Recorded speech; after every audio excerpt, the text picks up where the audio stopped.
Aftersun has mesmerized me ever since I watched it. The film paints a reverie of memory that explores a single point in time. Cinema's ability to capture a moment in a moving image is perfectly captured in Aftersun. It paints an unfinished picture of both its protagonists, showing us a glimpse into a complicated life. But for a moment, a brief moment, they can let the rest of the problems slip away and enjoy each other's company. But my favorite part of Aftersun is its setting. As someone who grew up in the 2000s, the video aesthetic is my nostalgia. This is something I realized recently. As a pretentious 20-something, I also have been caught up in the revival of film photos and videos, but that's not my nostalgia. I don't have a memory of film. I have a memory of video. My childhood exists on tape or in files, not on celluloid. Aftersun plays with this. If memory is captured on video, we can rewind. Pause. Reflect.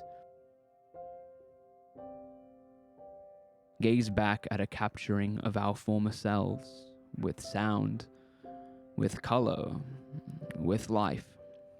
Life as it was.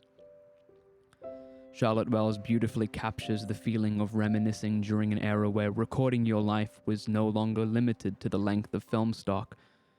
Memories could be captured at will, easily. But at the end of the day, the light and sound captured in those images are just a window into the past. As Sophie looks back, the memories of her childhood are recontextualized. Her troubles with her father have new meaning now that he is no longer in her life. All she has left of him is the old him, the one forever preserved inside the camcorder, but while he is preserved, he is also trapped. The camera is a prison of the past. And of course, we can't talk about Aftersun without talking about the dance scene, the crowning jewel of the film where Sophie lets go, releasing the memory of her father that has tormented her. Her memory of her father will always be trapped within this camera, but at least she is no longer tormented by him. Aftersun relies on nostalgia, but it's the first film I've seen to capture 21st century nostalgia. Everything Everywhere All at Once is punctuated by its director's understanding of virality, the internet, and pathos. All elements taken straight from contemporary filmmaking and the internet. Aftersun makes a found footage film that is about redefining yourself in footage, refinding oneself in the past. Both of these movies are the beginning of a new wave of filmmaking inspired by 21st century sensibility. Currently, I sit between Aftersun's protagonists. Sophie explores the preteen puberty of a life ahead. Callum explores the tragedy of a life, in his case, lived.